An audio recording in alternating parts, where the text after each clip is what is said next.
Greetings, friends, and welcome back to the podcast of Jewish Ideas, a Torah in Motion podcast. I'm JJ Kimchi. Those who have had the privilege of studying the Talmud in depth will be aware of a running commentary that graces the outer margin of every page of printed Talmud. These sets of glosses are known as additions, or Tosafot in Hebrew, and they represent the collective efforts of dozens of rabbinic scholars in medieval Europe to analyze and elucidate the Talmudic texts. These scholars, known as the Ba'alei Tosafot in Hebrew, or the Tosafists in English, revolutionized the study of Talmud in general and left a permanent mark on Jewish culture and ideas. It is the intellectual cosmos of the Tosafists, as well as their origins and legacy, that we shall be exploring today. In discussing this, we are privileged to be joined by a preeminent authority on the subject, Dr. Ephraim Kanarfogel, who is a professor of Jewish history, literature, and law at the Revel Graduate School of Jewish Studies and at Stern College for Women at Yeshiva University. Professor Kanarfogel is the recipient of numerous awards and honors for his many important contributions to the field, which includes his groundbreaking work, The Intellectual History and Rabbinic Culture of Medieval Ashkenaz, published by Wayne State University Press in 2012. It is a pleasure to welcome Professor Kanarfogel to the podcast of Jewish Ideas today. Professor, welcome. Thank you very much. Happy to be here. Excellent. Okay, so let us dive right in and start perhaps by setting the historical stage. So very briefly, who were the Tosafists? Roughly where and when do they live? How many are there? And what can we say a little bit about their context and historical period? So chronologically, we're dealing with a group of scholars, and that's part of the interesting thing. The Tosafot were not produced by one scholar. There were not hundreds of Tosafists. I'll come back to that, but there were certainly a number, and I'll talk about that a little bit in a second. The chronology is roughly 11, 20, 30 moving forward. Rabbeinu Tam, Rashi's grandson, is one of the early Tosafists. His dates are 1100 to 1171. He was preceded in Germany by someone named Isaac ben Asher Halevi of Speyer, who dies around 1133. So you get sort of a beginning idea. And the end of the period, the terminus the other way, at Quem is Marami Rutenberg, mayor of Rutenberg, dies in 1293. He's essentially the last of the Tosafists. Peretz of Corbeil, Rabbeinu Peretz, dies in France, in northern France, in 1297. So it's roughly the 12th and 13th centuries, give or take a little bit at the beginning especially. And the areas of the Tosafists are just those. The two major areas are, at first, the Rhineland, again, where this Riva Halevi of Speyer first began his efforts, and northern France, again in the 12th century, mostly in northeastern France, although there are always figures from Ile-de-France, the central portion of France, Paris, even over to what we would call Normandy. And again, they continue into the 13th century. There are also, I'm sure Dr. JJ knows, Tosafot Chachmei Anglia. There are English Tosafists, but happy that I mentioned them. Now I'll just say, England is largely a suburb of northern France, especially in the 12th century. In other words, it's northern France sort of moving northward for obvious cultural and political and economic reasons. 13th century, they've developed something more, but that's a smaller group. There are Tosafist figures in Italy, even though that's, again, a very small kind of a group. Basically, we're talking about northern France and Germany, what American scholars like to call Ashkenaz. Israel likes to make the distinction between Tzfon and Sarfat and Ashkenaz, and that's a very important distinction, 12th and 13th centuries. In terms of numbers, so it's a lot more than one and a lot fewer than 100, meaning if you go through all the Tosafot that we have and you count, and I've actually tried this, it's very hard to do, you will get tens of figures. You will get several major figures, and the major figures are the major teachers. They have students, many of them, not all of them. How many card-carrying Tosafists are there? Probably fewer than we think. There's a sort of a quasi-legendary account of Isaac of Dompierre, Rabbeinu Tam's nephew, dies around 1190, Rashi's great-grandson, who had 60 students, each of whom mastered one tractate of the Talmud, right? The total number of Talmudic and Mishnaic tractates is 63 or so. They knew each one by heart, and as he's called, if you're named Rebbe or or anything like that, it means you're a biggie. Rabbi Isaac Hazakain would mention the piece of the Talmud that he was discussing, and I'm going to paraphrase. When he finished his interpretation, he'd ask, okay, Mr. Bava Metzia, what do you say? Any passages in your tractate that you know by heart? Which is how they knew it, for or against, and so on. They go around, and that's how the Tosafot covered the whole Talmud. I'm frankly skeptical. I'm not the only one. It's hard to imagine that Re had 60 students in front of him at one time because we don't know of more than 30 students in his entire lifetime. Same thing as for Rabbeinu Tam. So how many tens were there is a question. There are certainly some key ones. What is true, though, nonetheless, whatever the number is, I would say if we say 40 or 50, we're probably in better shape. They learned in small Batei Midrash. There were no big Tosafist, gigantic Tosafist academies, no such thing in northern France and Germany because, frankly, there weren't places to hold them. They learned in small groups, what some who study modern Jewish history might call Kloisen, small groups. And because if you couldn't learn with the Tosafists, you couldn't sit there. You couldn't be a C student or an auditor. You were either with it or you weren't there. And these small groups generated a tremendous volume of literature. So it is, and that's in fact Mori Rabbi Hamanoach, my Dr. Vater, Prof. Yaakov Katz, in criticizing Urbach, whose Balei HaTosafot is sort of the seminal text for all of this, published originally in the mid-50s, reissued around 1980. Urbach thought, take the story literally with the Re and the 60 students. Katz said no. That was sort of an embellished, not a legend and not a complete, kind of a hyperbole. It was a few people doing a lot of work, a little bit of the Wizard of Oz. Not one guy doing it all, but a few people, relatively few, generating a tremendous corpus. Nonetheless, my last word here, as Rabbi JJ knows, you're not dealing here with a single author, that's for sure. You're not dealing with a Maimonides or a Nachmanides or a Ravid or a Riff.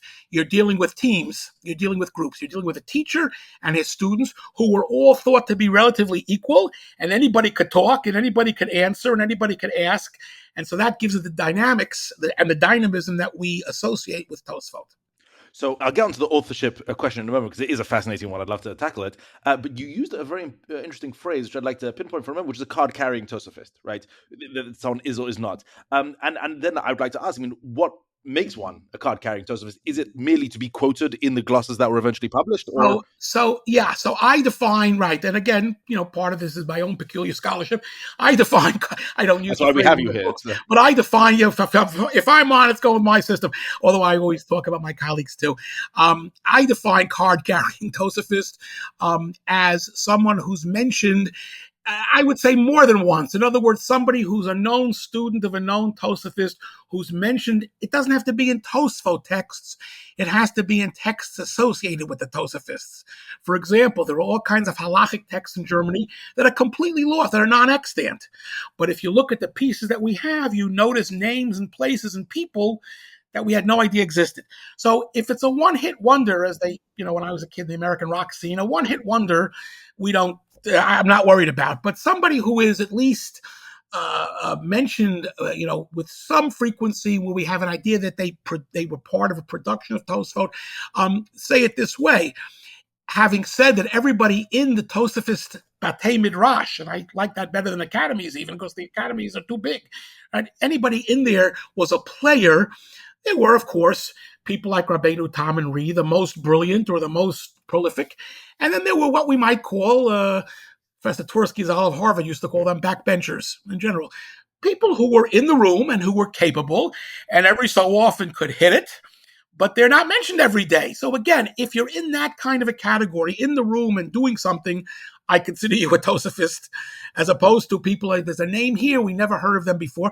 The other problem, of course, is that when you get names that nobody ever heard of before, without making everybody crazy, copyists, printers, others said, who's that name? Let's change it. That can't be Reb so-and-so. It must be Reb such and such. So that happens too, which is interesting.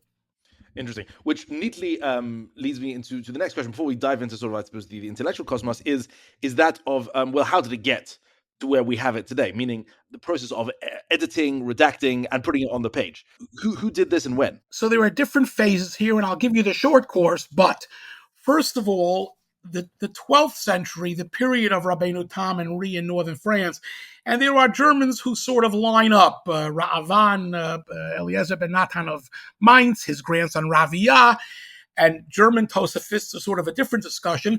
They produce Tosafot sometimes too, but we don't have them. And the reason for all of this is tremendous amount of the new quote-unquote Tosafist method, which we'll undoubtedly talk about, produces texts in the 12th century In the 13th century, there are a number of figures who are, I don't want to call them collectors or editors, although I think Auerbach's chapter on them is HaChotimim v'Ha'orchim, the closers and the editors, but that's sort of what they are, who take 12th century texts and boil them down. They not condense, where you can't recognize what happened before, but they elide, they put together, and that's what becomes the first layer of what becomes the printed Tosafot. In other words, Rabbeinu Tam and Ri had a great student, Shimshon Mishans, Samson of Sons, Rash Mishans, who literally copied lots of what Rabbeinu Tam said, lots of what Ri said, and put it together. You look at his Tosafot on Tractate Ketubot, which we have published in full. They're pretty long. There's lots of detail. Every line follows the next one because he's controlling that. He's the captain of that ship. You then go to the 13th century, and someone like Eliezer Mituch, who's the most famous of these, or the best known of these. Auerbach thought he was from Tours in northern France. It turns out that's not true. Auerbach knew there was another possibility. It's probably some place called Turkheim in central or even eastern Germany. Eliezer Mituch collapses a lot of that material. The good news is he preserves an awful lot of material. The not as good news is it creates layers that I sometimes, when I'm being a little, frisky, call them pressed wood. He puts together things, they all belong together, but you don't know if line 1 came from a 12th century teacher X and line 2 is from a early 13th century teacher Y. Sometimes the names are on, sometimes the names get elided, and that sort of creates the puzzle. The technical Yiddish term, not really. They get geschmushelt, they get crunched together, and you end up with a text that's not always so easy to read. Not because it doesn't make sense, but because a lot of material is being pressed together. So Eliezer Mituch and others in the 13th century, I'm very partial, I'm actually writing about some of this now, to Tosafot Rabbeinu Peretz, one of those last of the Mohegans. Rabbeinu Peretz is not quite as much a cruncher as Eliezer Metz. He's got new things to say, so he gives you the old things, he gives you the new things. You can discern the layers more easily and more neatly. People don't know it as well, even though some of our printed Tosafot in our printed Shas are Tosafot Rabbeinu Peretz, and people didn't always realize that either. Anyway, so that's the 13th century sort of, how shall I call it, bringing together and eliding, but in a good sense, putting together the 12th century material. That material, whether it's Tosafot Tuch, who's one of the mainstays, or even Tosafot Rabbeinu Peretz, there are about 6 or 7 or 8 Masechtot in our printed Tosafot that are Tosafot Rabbeinu Peretz. I can tell you which ones. We know, we're adding some more. Printers then get a hold of these. We go the next phase. There are kavatzim, there are collections of Tosafot. Tosafot by itself, I've gone through manuscripts of Tosafot on Masechet Pesachim, 20 pages, nothing, very short. Not as brief as Rashi, because nothing is as brief as Rashi, and Tosafot are trying to do much more. They're relatively short. The tradition develops in Ashkenaz and elsewhere, because we have to remember that by the 13th century, the major Rishonim in Sfarad, the vast majority of them, Ramban, Rashba, Ritva, add names, Ran later on, are all also using Tosafot. They are consumers of Tosafot too. So Gemara, Rashi, Tosafot, what is named in Eastern Europe as Gefet. Gemara, Pirush, Rashi. You can't say Rashi without the word commentary. Gemara, Pirush, Rashi, Tosafot becomes the medium. And the printers, when they print the Talmud, it's not their decision. It's already being done almost. They say, put Rashi on the page in the inside margin, put Tosafot on the page in the outside margin, in addition to other things. So in the late 15th century, whether it's Cincino, the Jewish printers, or Bamberg, the non-Jewish printers, they get a hold of Gemara, Rashi, Tosafot, and they print. Now, the good news is that they get a hold of some very helpful Tosafot texts. The bad news is, as one of my teachers used to say, they got the ones that were available and cheapest. So on a particular Masechta, first of all, if you can get a 12th century Tosafot Rash Mishans, it's going to be clearer, longer, easier than printed Tosafot. Yeshiva Bachrim know, get a Tosafot HaRosh. The famous Spanish Rosh, who was born in Germany, lived there for 50 years, basically took Tosafot Shans and gave us his version. Much easier to follow because, again, it preserves much more of the original form. So the printed Tosafot that we get, it's not that they're not true. They're very true. They're very accurate, but they've been again edited and they've been put together, and that's the job of the printer. So a lot of it is that 15th and especially 16th century phase and beyond, which brings us the Tosafot that we have. Interesting. And so to ask on this, I mean, it seems to be from what you're saying that sometimes when you read a passage of Tosafot, you can reverse engineer it, as it were, and take it apart and see which layers, or there is at least a possibility of seeing which layers come from which centuries or which areas. So my first question is, how easy is it to do that? Is that possible to do? And second, is there a utility to doing this while learning it? So it is not super easy. I spend at least a couple of minutes a week doing this, but it can be done. And nowadays, it can be done much more easily than it could have been done 50 years ago, 25 years ago, 50, because we now have more texts and we now have more things to compare it to. Because when you compare, it's going to sound funny, but not really. In order to locate a line in Tosafot, even if it's a line from the 12th century, you really have to have as much of 12th century Tosafist literature as you can in order to know where it comes from. So easy it's not, but possible it is. And here's the rewarding part. Again, some people say, oh, good, we can figure out that this line in Tosafot really means this, and now we can change the halacha. I'm not into that. That's a different story.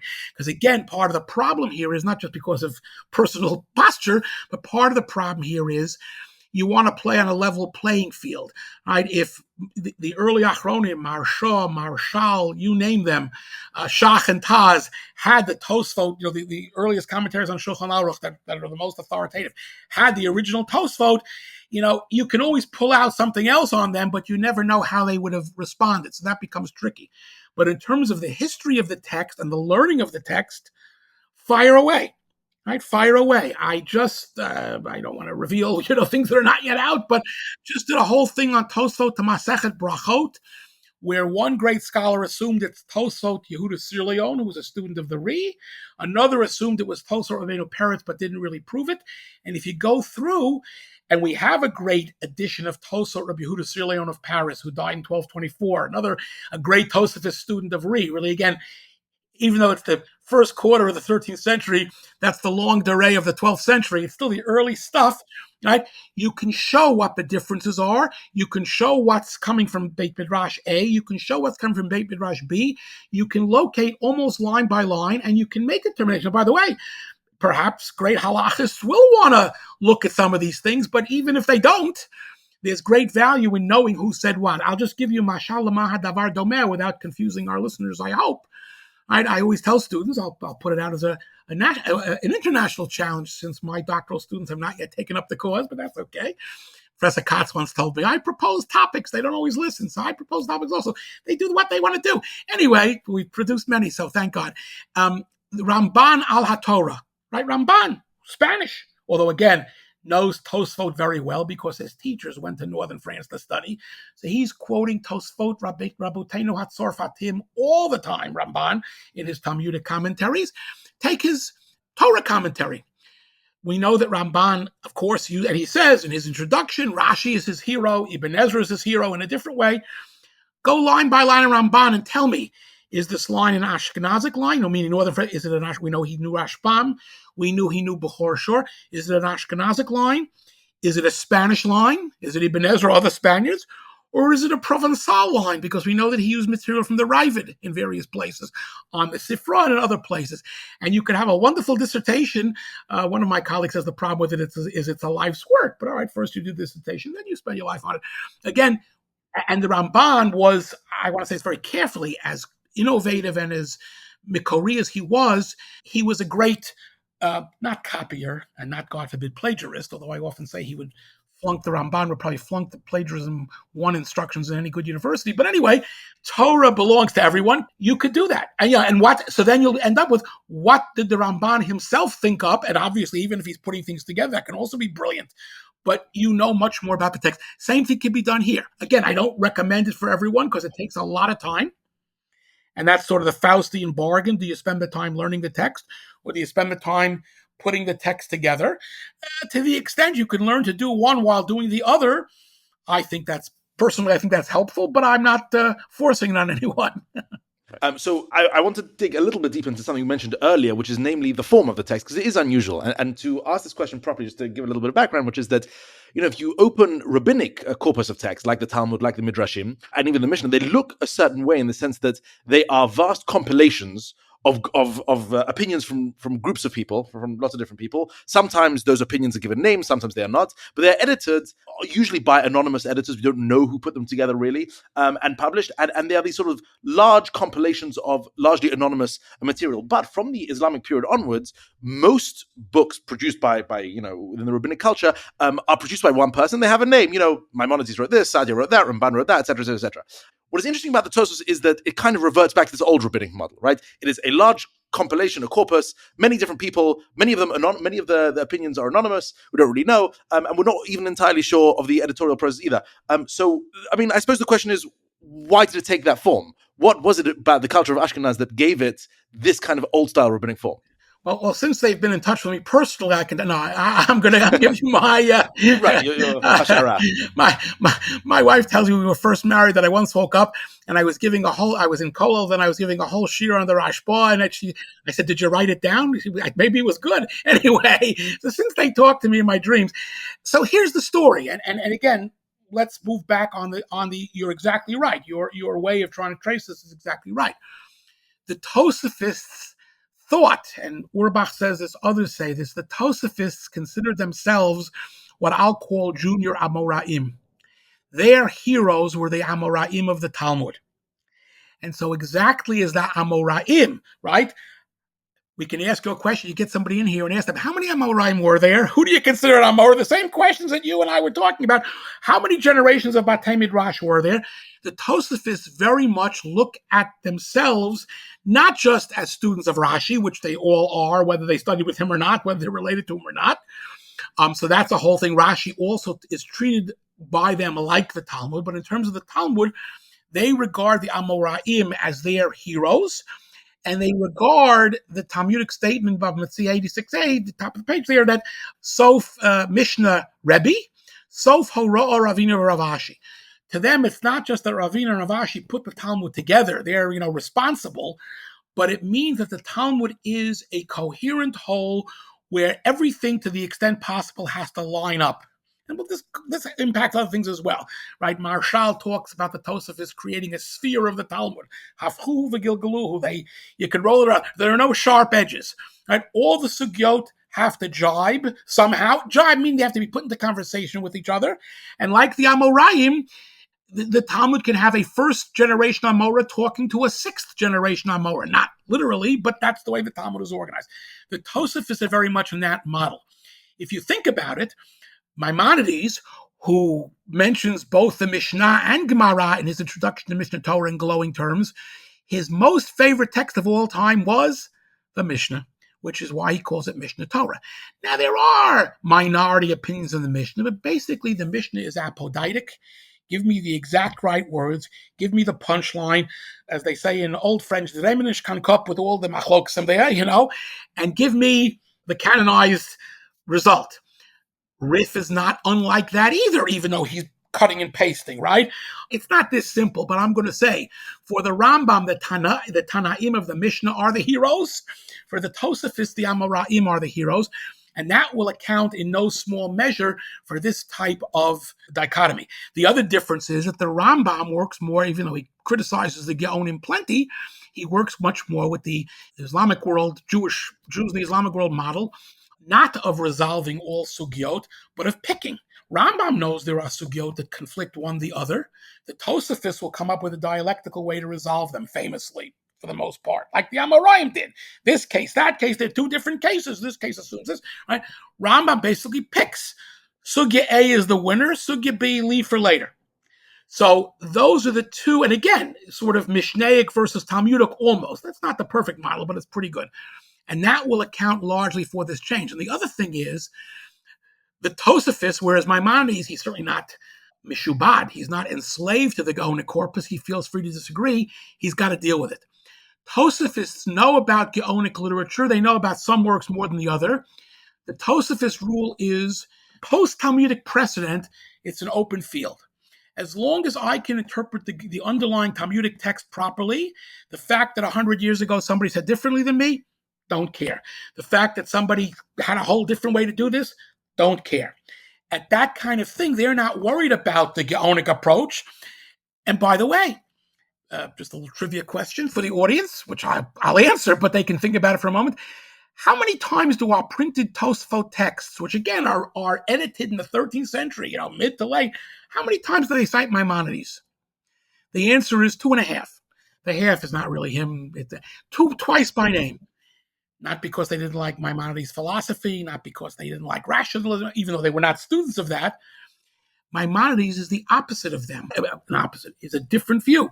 Maimonides is not interpreting the Talmud line by line, even though he is when he writes up the halachot. He's not giving you all the interpretations. He's not giving you footnotes. He's not giving you how he came to the halacha. He's giving you a final halacha, a code. Ashkenazim, Northern France, Germany, commentary/code. We'll give you the halacha at the end, but first we gotta work our way through the sugya. Again, Amoraic. That's their calling card. Interesting. I was going to ask about that. That is by far the biggest difference in method between Tosafot and say someone like Maimonides is that, yes, as you say, Maimonides seeks to give the bottom line and will quite happily say, this is discussed in a few different Gemaras. This particular one is the one we follow, and this one. Right, get rid of that. Go there. Right. Exactly. And is there a sort of ideological impetus beneath the Tosafist idea that no, you cannot, or generally cannot preference one a piece of rabbinic literature over another, that actually you have to bring them into conversation with each other and try and show that they're not actually contradicting, because this is a huge part of Tosafot's endeavor. So is there some sort of ideology behind that? Not to be a broken record, what is the first thing the Gemara do on a particular sugya? Wait a minute, you just gave us the Mishnah, but there's a Braita which says something else. There's a Tosefta which says something else. And then Rabbi Yochanan said something else. So it's not all about differences, but this is the bread and butter of the Talmud. So Rambam would say that Ravina and Rav Ashi, even though the Talmud is much more discursive than the Mishnah, right? The good, nice word pair here is apodaitic, Mishnah discursive Talmud. The Talmud is much more discursive. They made it so that you could extract halachot. You have to extract. And the Tosafists are saying, generally speaking, extract very little, cohere. So again, not that there is no outside influence, and we can talk about that or possible outside influence, but a lot of this is internal. In other words, it's, Psachim Daf Nun Amud Bet, Rava Rami, that's got nothing to do with Jin Rami, right? Rava juxtaposed two psukim, Ki Ad Shamayim Chazdo, Ki Me'ala Shamayim Chazdo. Two different psukim, I think at the hill and both. God's chesed is above the sky, up over and above. God's is up to the top. How do you resolve it? People who do things lishma, people who for its own sake, people who do things not for its own sake. That's good, that's better. The Talmud does this all, as individual Amoraim do this all the time.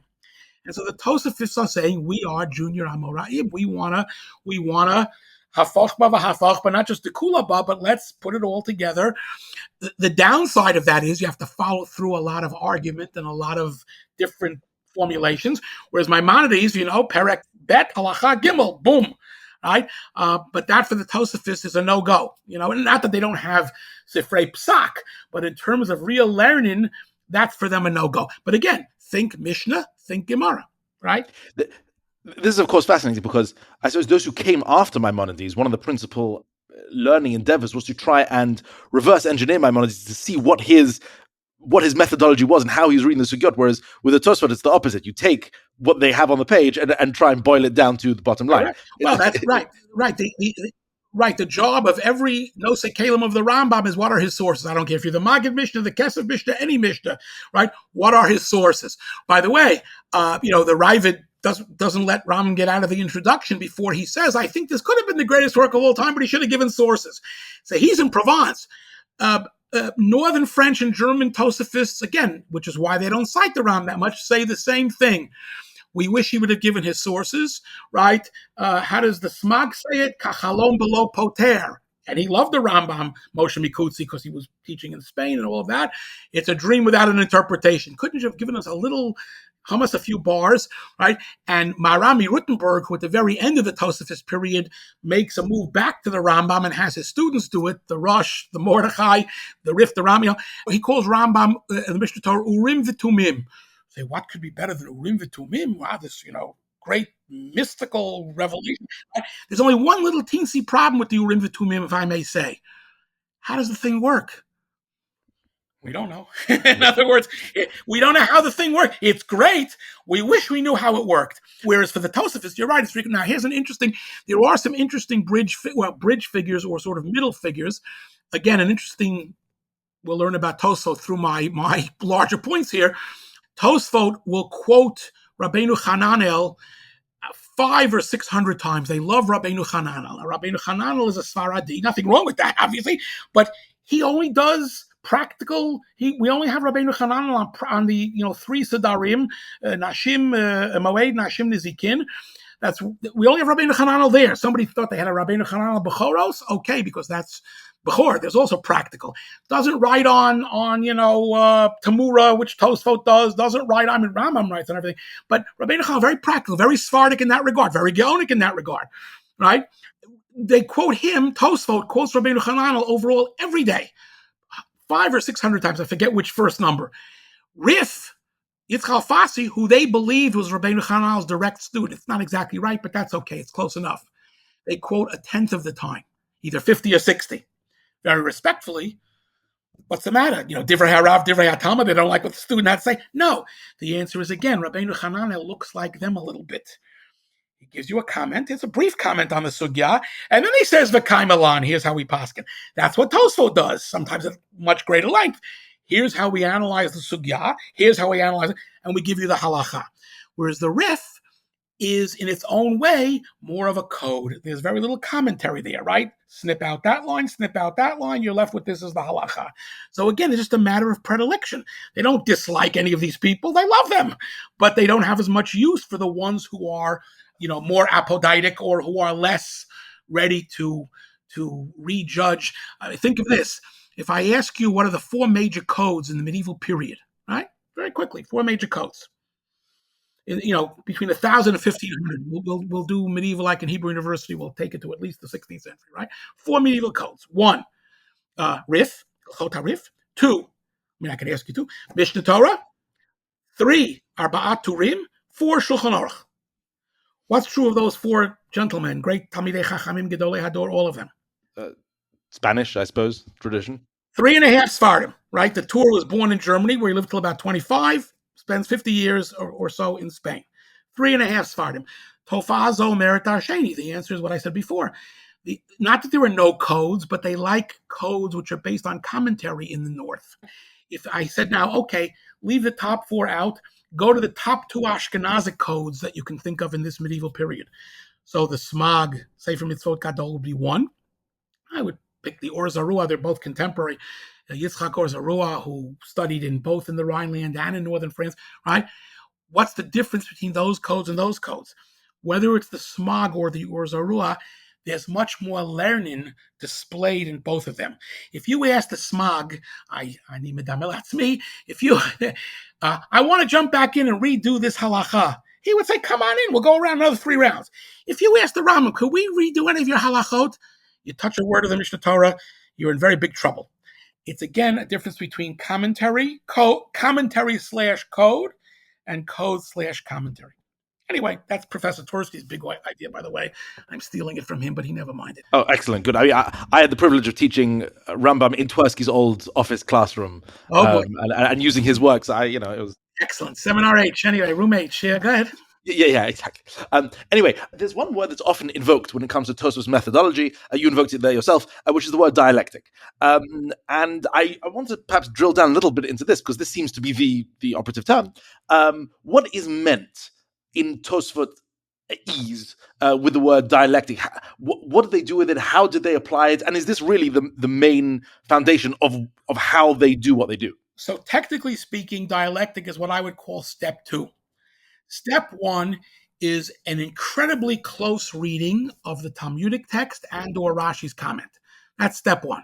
Before you get your close reading, What is every word? Is this an adjective? And I can give you examples, right? Afhein hayu ba'oto hanes. They were also part of the miracle. Is the word also the key word? Is the word part of the miracle key word? Without going into all the details, that's very nice stuff. Leads to a different machloket between Balei Tosafot and Rashi and everybody else on what exactly that phrase means in terms of obligating women in certain mitzvot. So the first step is close reading.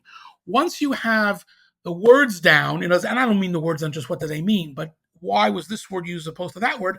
Dialectic is only step 2. And dialectic says you now compare. Dialectic basically says you have an X on the right side of the blackboard and X on the left side of the blackboard. X and X, or X1 and X2, appear to contradict each other. Right? There seems to be a difference. Not a 100% contradiction, but a difference between the two in content. Dialectic is juxtaposing and then resolving. No, we'll draw a circle, we'll draw a union where when the Talmud seems to say that you're guilty in this case or you're obligated, and it says you're not obligated in that case, there's a difference between the two cases. This is talking about a case where you owned it before. This is talking about a case where you only rented it before. This is talking about a case where, it's this type of a prohibition that's the simplest kind of a case. And that is this idea of hafchu v'gilgaluhu, so that there are not no sugyot that are left unattended. Sometimes Tosafot will say, we're stuck. we don't know what to do with this one. They're very honest, like all Rishonim. They're extremely honest intellectually, but they will go through. And then the third step is to say, and therefore, once we've resolved these propositions, we can apply the following for halacha. And, so that's sort of 3A. And 3B is, and how does this cohere with the hanhagot that we have? I'll give you an example, right? One of the questions people like to ask, the Rav Soloveitchik once said, if we didn't have the Rambam, and I'm paraphrasing, and I'm sure I'm getting it wrong, even though I said what the right to hear from him, but it's actually written in his name, one of the few things written in his name that we can many things that we can attest to. If we didn't have Maimonides, we'd be losing a lot of great learning, this way, that way, Gavrach. If we didn't have Tosafot, we'd be losing halachot by the carload. And then he said, Tosafot created the kosher kitchen. There is sugyot toward the end of Tractate Avodah Zarah that deal with kosher, non-kosher, and so on, and bitul and other things, as much as in chulin. If you don't ride the two together, you will not get a full picture.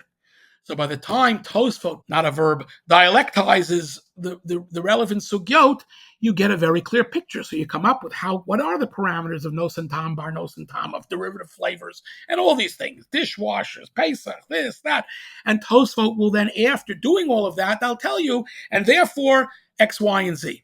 So it's a lot harder to use the Maimonides, because Maimonides, you could look it up.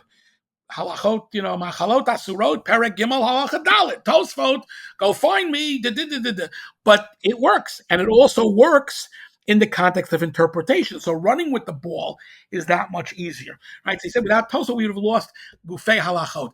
So dialectic is, I would call it, the center of the process. It's not the sole plank, and it's often not the first plank. It's usually more the second, sometimes even the third. It's in there, but it's not everything. Interesting. Well, with dialectic, the question has often been broached, as you mentioned before, of influence, because there are many who have observed that roughly during the same centuries and in the same geographical locale, there was a similar move in that direction in Christian and canon law. And I mean, there are some who have dismissed this. I think Chaim Soloveitchik has sort of thrown out this theory of influence. But what is your position? Do you think there anything beyond parallel? So I've actually written about this too in a couple of places. Yes, Professor Soloveitchik, with whom I also studied, Professor Katz, my Dr. Vater, was his Dr. Vater as well, even though he's a few years older than I am, he should be well. Professor Soloveitchik basically takes what I was talking about before and says, listen, Amoraim did dialectic. QED. They juxtaposed, whether it's psukim or sugyot. So a Talmud Chacham is a Talmud Chacham. If it works for them, it works for you. And you know what? Yesh b'zeh mashu. However, having said that, and Auerbach, in the first edition of his Tosafists, 1955, Auerbach, early in the book, had a whole interesting thing. He said, we have Gratian in Bologna, in Roman law, juxtaposing, right, in the first half of the 12th century, something's cooking here. And he's got the finding of the, in his Decretum, and he's got the finding of the the Code of Justinian in the second half of the 11th century. And again, they're resolving Stirot and Justinian. It's a Beferish of Justinian. Justinian over here says X. Justinian over here says Y. It's a big code, right? Looks very, very similar. So interestingly, so one might say, so in the first edition, he had it up front and he really pushes it very far. A number of reviewers, including Professor Tursky, said, wait a second, Rega, we got a problem here. First of all, Bologna is not too near where the Tosafists were at that time. Second of all, they're not exactly scholars of Latin, but okay, whatever. Professor Twersky said, okay, let's deal with Abelard, siket non, yes and no. The Karbanot over here, Abelard did this. The Karbanot over here say 3 to be dim, and the Karbanot over there say 2. It looks like there's some kind of a contradiction on the same day, right? So you do have some of that amongst the cathedral masters in the 12th century, and there are certainly, and I've written about this too, there are certainly parallels between shifts and methods in the Jewish and Christian schools as follows. In the 11th century, in the Christian world, the monasteries were still the key centers of education. What was the methodological, and I'm, compressing a lot of stuff here, but, there are a lot of scholars who talk about this. What is the key method in the monasteries? Reading, right? Reading. And they would tell them in the monasteries, right? Don't worry about contradictions. Keep reading. Just read it all, right? Not that they were thoughtless, but they weren't worried about resolving everything, right? It was lectio. Read, read, read, read. You started to get collatio, but collatio also is put it together, keep records. In the mid-11th century, again, not unrelated to the finding of the expanded Code of Justinian, which the Christians started to work on. And again, there are issues of canon law here, secular law, Christian philosophy, and it's all happening sort of at the same time almost. They start doing, the cathedral schools become the main vehicle for education. And cathedral schools are based on a master, right? The monasteries are places, right? You have Cluny, you have this one. They don't move around. The great teachers come there, the great students come there. Masters can move around, right? When a great master is in Chartres, it's a great cathedral school. There it's actually machloket, a number of British historians. But anyway, can you have a great school at Chartres even if nobody is there? But basically it goes with the master, right? That happens, I don't know if you have to say lahavdil or not, in the Tosafist world, right? Rabbeinu Tam, they're in little derfalach, right? Once they leave their little places, those little places are nothing because it's all the master. And again, they're not just doing lectio and collatio, they're doing questio, pose the questions, and disputatio. This is all happening in the Christian world a little bit before in the Jewish world, right? The University of Paris is sort of amalgamated in 1195, but there were all kinds of masters in northern, cathedral masters floating around northern France well before that. So that would suggest that something is afoot. Again, you still have a language problem, right? Latin to Hebrew or French, Laz. And trust me, Jews are not great Latinists. The Rashbam knows a few verses of the Vulgate. Somebody worked very hard, Yitzchak Ber, to show there's a Rashi in Avodah Zarah. He knew a word in Latin. I'm sure he knew 10 words in Latin. That does not Latinity make. There are exceptions to the rule, including a mystic named Elchanan ben Yakar, who spent time in London. I guess it was the good schools of London which helped him. He knew how to write Latin, read Latin, write Latin. He was a Latinist. He's around late 12th century. They didn't know Latin. So they're not getting it straight. Sefer Chasidim talks about don't do it like the dialectica shel goyim, meaning just to have jousting, just to have intellectual jousting. But that's, again, later, right? That's somewhere around 1200 beyond. So, that sort of suggests that maybe Auerbach was on something. In the second edition of his Balei HaTosafot, he threw all this stuff to the back of the book and he calmed it down and he said, Zeitgeist, right? It's the winds of the times. The answer is blowing in the wind. What I've suggested perhaps is a middle position as follows. We know that in the 11th century yeshivot, the pre-crusade yeshivot of Mainz and Worms, one of them develops a late 11th century version of dialectic. That's in Worms. Rabbeinu Tam's father, Rabbi Meir, is involved in this. Others are involved in this. There is comparative discussion. Nazir, the so-called Rashi to Nazir, which isn't Rashi. Okay, it's probably his son-in-law, one of his sons-in-law.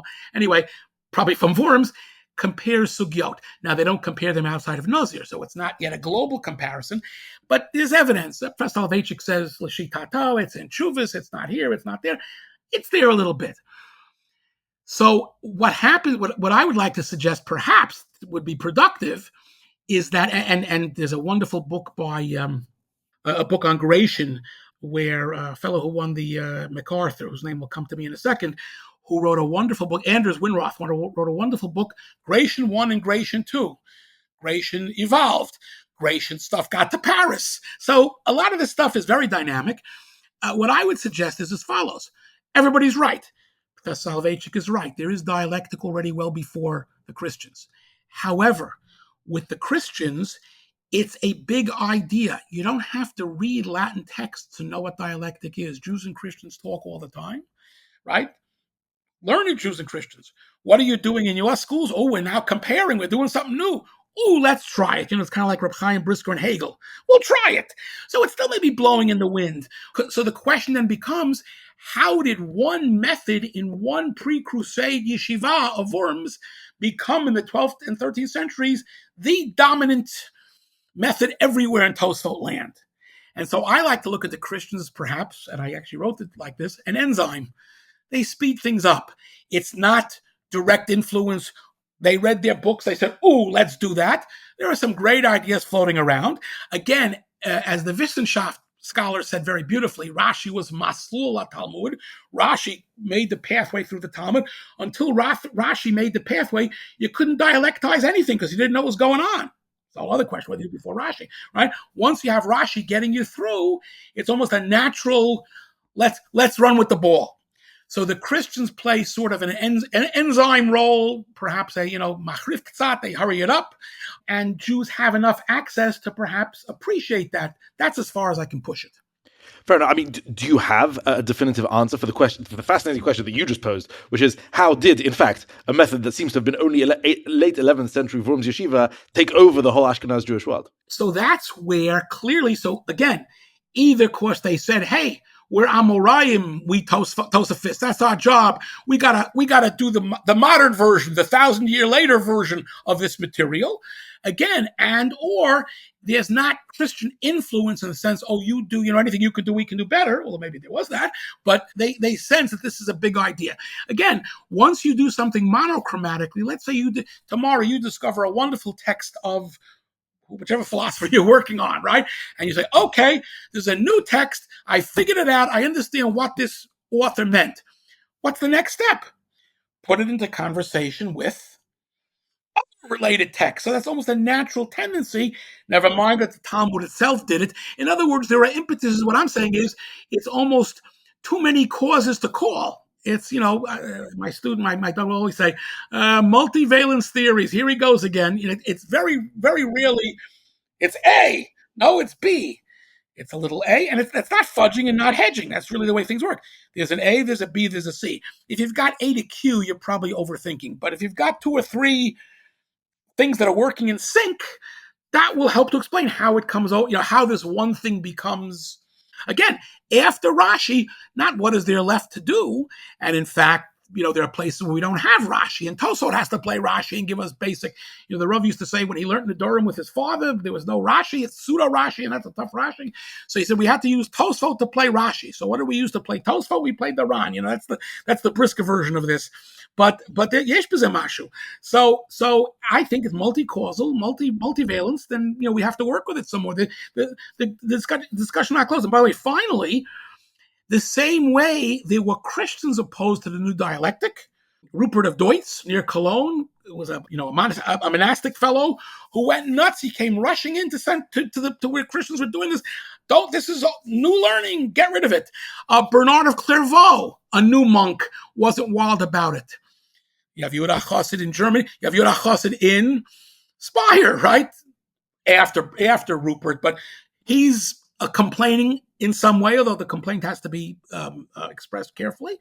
And you have Eliyahu Paris and other French Tosafists who are thinking that maybe Rabbeinu Tam pushed the ball too far. So that's how you're dealing with parallel phenomena. And then the question is, can you isolate the single most important factor? I don't know that you can isolate the single most important factor. I'd go top 2 or 3. Okay, I would like to drill deeper, but there's much more I want to get to, and time is running short. So let's move on to another. As you can tell, I like to give short answers. Go ahead, talk. Exactly. No, listen. There's some answers that can't be short. I mean, the questions are big, and the answers deserve to be at least of equal size. So, I mean, there is a pervasive stereotype which goes as follows, which is that the Spanish Jewish civilization was magnificent. It had philosophy and poetry and artistry and aesthetics, and it had politics and everything you could want. Whereas Ashkenaz was a cultural backwater, where basically there was only Talmud learning going on and very little else, and it was mired in sort of ignorance and mysticism, etc. And I think certainly a part of your work has been to greatly complicate and perhaps even destroy this particular stereotype. So I suppose the question is, you have these rabbis in the lands of Ashkenaz and Germany and in France during these centuries. So what else were they doing aside from the Talmud? What else were they interested in? And to what extent do they reflect any kind of broader worldview, education, interests? To what extent did they seek to expand the intellectual horizons? Okay, so here we have to distinguish between their broader view of learning than some have thought, and sort of our broader view of learning. So just to chip away at the outside, I'll do the negative, I'll do the positive. The Tosafists don't seem to, for example, be students of philosophy. They don't have a philosophical tradition. As I always like to tell my students, the opposite of rationalist is not an irrationalist. It's a non-rationalist, right? So it's a more internal kind of rationalism, which you almost can't say. I mean, there are some Tosafists, Yosef Bechor Shor, Al HaTorah, adumbrates Maimonides, Nachmanides, your Maimonides, anybody's Maimonides, but again, it's being done. He's somewhat exceptional, or at least not common, not very, very common. But the fact is that having said that their main course is Talmud, and this goes back to, I'll give back a model, Professor Tursky and Professor Yerushalmi, with whom I studied anyway. Professor Yerushalmi in his Zachor talks about the three highways of medieval perfection: Talmudism, Talmud, philosophy, and mysticism. And to hear Professor Yerushalmi tell it, and in many cases he's correct, you can do one of the three. That's your major, and you sort of don't have. And there were people like that. However, Professor Tursky talks about Talmudocentric or halachocentric. You build on the basis of the centrality of Talmud v'halacha, you then build your other disciplines. In Spain, you could have people who were great Paitanim. Now, they weren't Amei Haaretz. They knew something about Talmud, but they were Paitanim. Right? That was their extra Talmudic, extra halachic, or philosophers, or any of the other things. In Ashkenaz, that was much less common, right? The assumption was first you do Talmud, and then you build on that. And what I found, the book that you mentioned in particular, but the next book that's in not yet in press, but that's coming, we'll do some more of this, that basically the Tosafists were well-versed in every area of Torah as follows. We find, we tend to think, Pshat, Pshuto Shel Mikra. There's Rashi, there's Rashbam, we'll give Bechor Shor a role, and then it kind of all goes to seed, especially when you look at the so-called Kvatzei Balei HaTosafot Al HaTorah, which are a lot of Medrash, a lot of Gematria, a lot of Yuracha, a lot of all kinds of things. And what I did by reading through the lines and by reading through a couple of manuscripts, or several hundred, is to sort of locate card-carrying Tosafists, meaning people, again, who are mentioned in Tosafot more than once or twice or three or four times, students of Rabbeinu Tam, students of Ri, students of everybody, who are doing Pshuto Shel Mikra. Now, why don't we know about them? What happened to them? And the answer is, when you have Rashi, there's little else that you need, right? Remembering the fact that manuscripts of Rashi, medieval manuscripts, a couple of hundred, right? More than 100. How many manuscripts of Rashbam do we have? Al HaTorah, the great Rashbam, 1.25. Bechor Shor, 1.5, or maybe it reverses, right? So a lot of this got sort of put by the wayside. Not that Rashi was better, but if I've got Rashi, I don't need so much more, right? But they were doing this on their own. They were trying. They were asking the same kinds of questions. They were developing very fine Pshuto Shel Mikra. I can give you examples. Take a look at my book. You'll see it.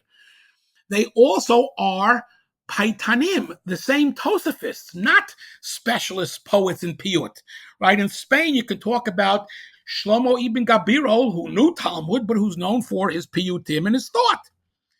In Tosafot land, you can find some German Tosafists, French Tosafists, students of Rabbeinu Tam, in France and Germany, German Tosafists, and not Dafka Chasidei Ashkenaz, who didn't write so much, actually, most of them, but anyway, who do Piyut.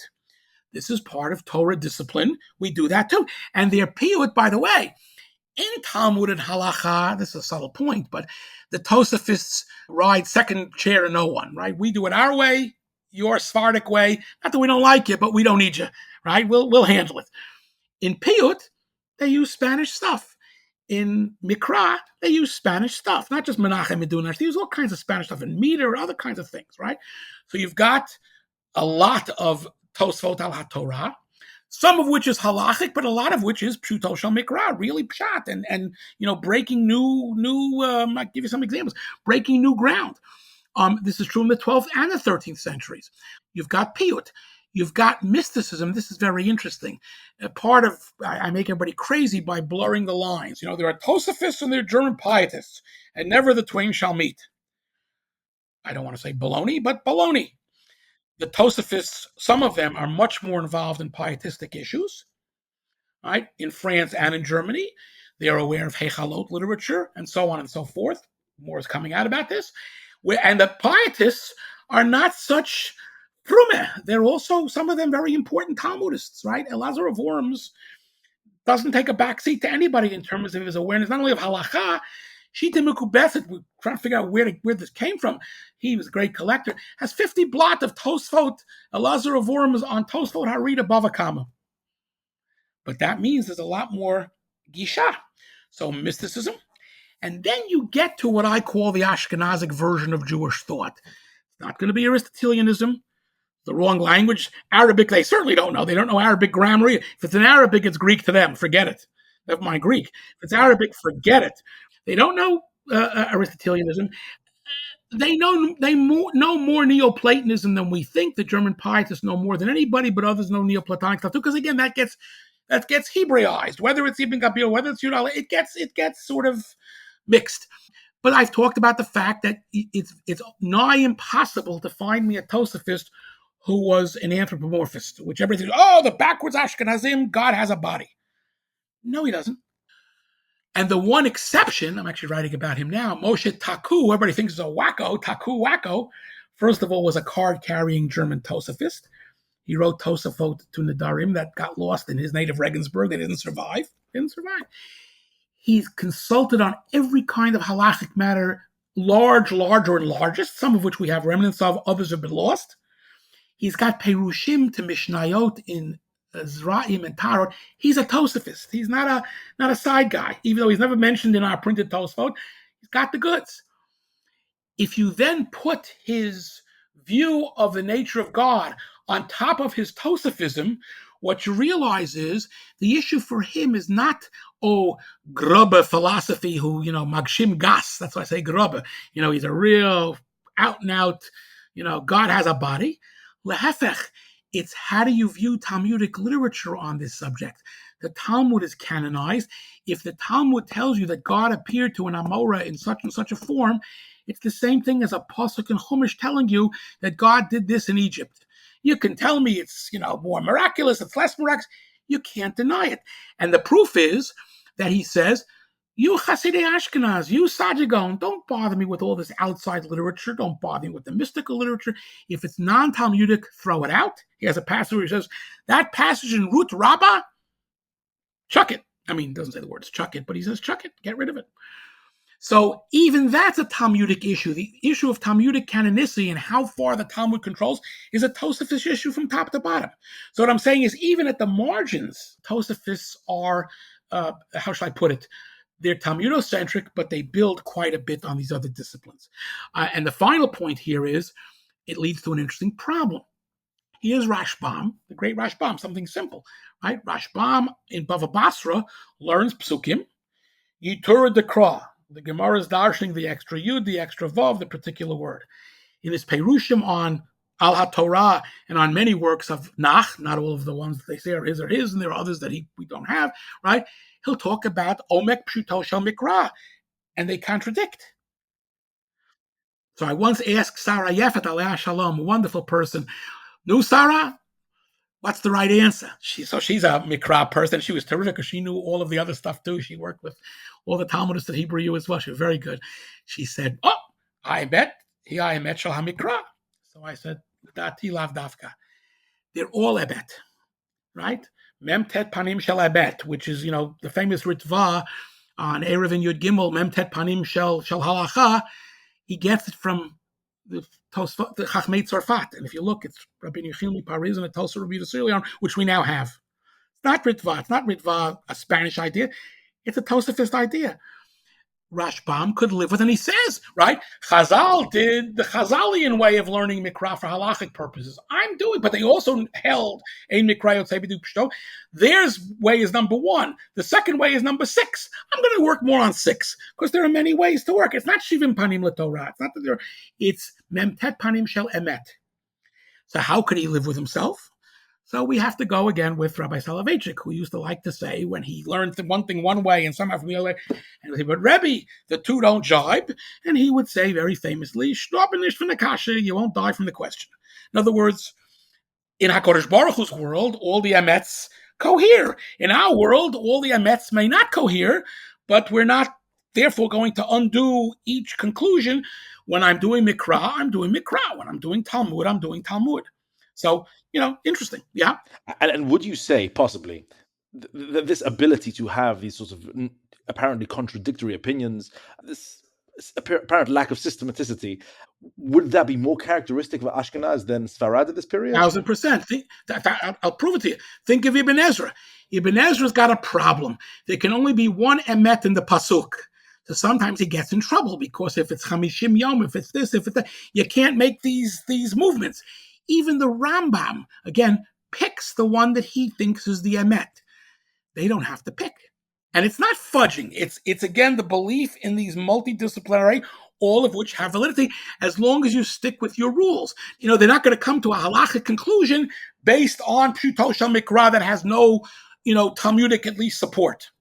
Right? I'll give you a great example. I think it's the end of Parashat Emor. There are 2 psukim. The first pasuk says, it's talking about blaspheming the name of God. The first pasuk says that if somebody ish ki yikalel, we would read it elokav. If a person blasphemes his God, nasacheto, which is some kind of mitabidei shamayim, he'll be punished from heaven. The very next pasuk says, no cave shem Hashem mot yumat. If you again really blaspheme the name of God, the Jewish court, the rabbinic court, must kill you, properly. So Rashi there takes the Gemara in Sanhedrin. It's an explicit Gemara. The first pasuk is if there's no warning, no hasra, God's not going to let you get away with it. He'll handle it. The second pasuk is if there's hasra, if there's been proper warning, proper court procedure, the court has to act. There's a manuscript that Tashma found years ago where Rabbi Yechiel of Paris quotes the Ibn Ezra and recommends it to Rabbi Yechiel of Paris, a French Tosafist and halachist, quotes the Ibn Ezra, recommends it to his friend. Here's the Ibn Ezra, and the point is that he's recommending it to his friends. It's not the halacha. It's not anti-halachic. It's an-halachic, different way of doing business.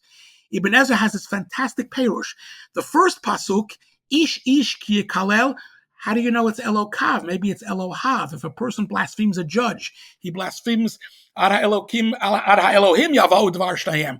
He blasphemes a godlike person, right? Then Nasacheto. We don't know who he meant. Only God knows what's in the hearts and minds of men.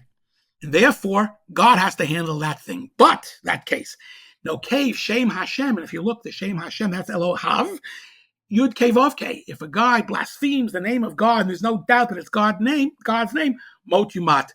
Beit Din take care of him. Rabbi Yechiel Perez recommends it to his colleague and says, what a fine upshot. Now, halachically, they wouldn't use it, but he says, literally, what a great perush. So that shows what they thought pshat was. It wasn't necessarily how it practically outworks in the end. 100%. And by the way, the French Tosafists and German have a little use for Ibn Ezra in halacha. They have lots of use for him in parshanut. Now, having said that, I actually have a doctorand who's been playing with it this summer. I have a little bit of this in the book. There are times, that's what doctorants are for, they play with stuff, especially if I like it. I know, I'm one of them, so No, I'm very generous. I let them do whatever they want. I let them do what they want. I just try to help them. But if they ask me, I tell them. Anyway, there are issues of halachic pshat, and Tosafot doesn't learn psukim, left hand over the right ear. They're not interested in wild, if the Gemara has something unusual, they'll accept it. But by the way, issues of agadata, right? The issue of taking agadata, it's not a matter of taking agadata literally. It's if the Talmud writes it, it's got to mean something. It's got to mean something. You can't just mach mit the hand. The Rambam will say, it's a Talmudic, not excess, but it's the Tosafists will not mach mit the hand, not because they're crazed backward literalists, but because of their respect for the canonicity of the Talmud. If you look, for example, just to give an example, you look in Tosafot Avodah Zarah Yud Chet Amud Aleph, Rabbeinu Tam, on justifying ex post facto killing oneself in the face of persecution, to be forced to accept Avodah Zarah, aka Christianity in different contexts. Without getting into all of that right now, right? And there's a Raviyah that's only found in manuscripts of Kitzur Smag. Professor Soloveitchik couldn't find it years ago. Quoted a Mordechai, it would Smag Mitzurich, but we found it anyway. Also, same thing. He says that those kedoshim sheshachtu atzmam v'zaram, those holy people who killed themselves and their progeny, obviously not in that order, in the name of not being forcibly converted, will be zochet t'chai olam haba. What's the halachic wheel there? So they quote Talmudic stories, the 400 children, coming to Tisha B'Av. And so Professor Soloveitchik took that as, horatory piling together of Agadata. Maybe, right? But there's a halacha there too. It's the halacha of torture. There is sugyot which deal with what is the halacha of torture. And the halacha of torture is that if applied correctly, unfortunately, I hate to talk about this nowadays, it can produce results. So if somebody says, I think I can withstand it, but I don't know about myself, I can't be sure, I don't know about my children, and if they torture me, I'm going to be forced to do what they want. So there are halachot here. There are always halachot here. And just to give an example, there's a Rashi in the Gemara in Bav Mitzvah, I think Pei Daled, Amid Aleph, I think it could be Amid Beis, don't hold me to it, where Rava comes to an inn, a pundak, and he's running away from the Babylonian tax collector. They're worse than the tax collectors in the States or in England, right? Terrible, they'll kill you. And he sees the fellow's face is backwards, something, zugot. He's got a magical problem. He's got a problem. Rava solves the problem. Again, why does Rava do this? Because he's an Amoraic. He can do lots of things. Okay. So the fellow says to him, I am so grateful to you. I'll do anything you ask. So Rava says, I just ask one thing of you. If the tax guy shows up here, don't tell him I was here or tell him I went, right? So the guy says, even if he kills me at the possibility of death, I will not give you up. But if he tortures me, in negude minagdele, I'll sing like a canary. The power of torture. It's a Talmudic axiom that there's halachic valence there. So again, it then gets moved. That's a key Tosafist move. You've got to know every part of the Talmud because they can work with every part of the Talmud, and you have to know what can be extracted. I mean, that's not a ridiculous extraction. It's a very good extraction. Torture. There's some TV show in New York. They say suicide is painless. The zalonachon. In other words, it depends what they're doing to you. Right. There's so much more to touch on. Yeah. There's time has run out. Before we go, I would like to ask you a final thing, which is something I ask all my guests, just with different topics, which is the following: if you could sit down this evening to dinner with one of your subjects, with one of the Baalei Tosafot or whatever it is, firstly, who would it be? And secondly, what would you be asking them? What is the thing you're desperate to know that you would know if you could sit down with them? Well, so I probably have to say Rabbeinu Tam, although I would be generous. I would take I would take a bunch of them. Unfortunately, because I'm a silly human being, I would like to ask them some of my pet theories. I have a whole theory about Rabbeinu Tam and his greatness as a teacher. And I would like to ask him, do I have it right? But, that's, I always say to my students, this is what I think. I said, someday I hope to be able to meet some of these people.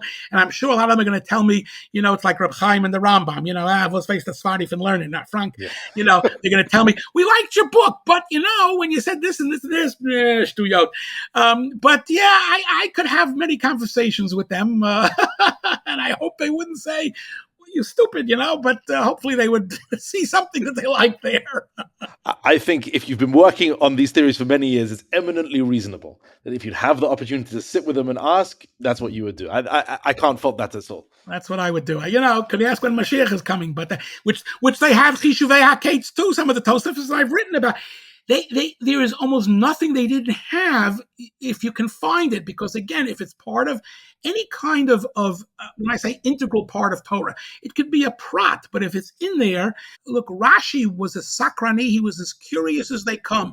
The fellow named Shereshevsky, who wrote a book, something Rashi, the man in his works or something, and he shows that Rashi knew smithing, and he knew sailing, and he knew a prominent doctor who does research in Judeo medical ethics, Jewish medical ethics. Years ago, they sent him to me in the library. He says, I studied all the various anatomies, and Rashi has an anatomy that's not Galen.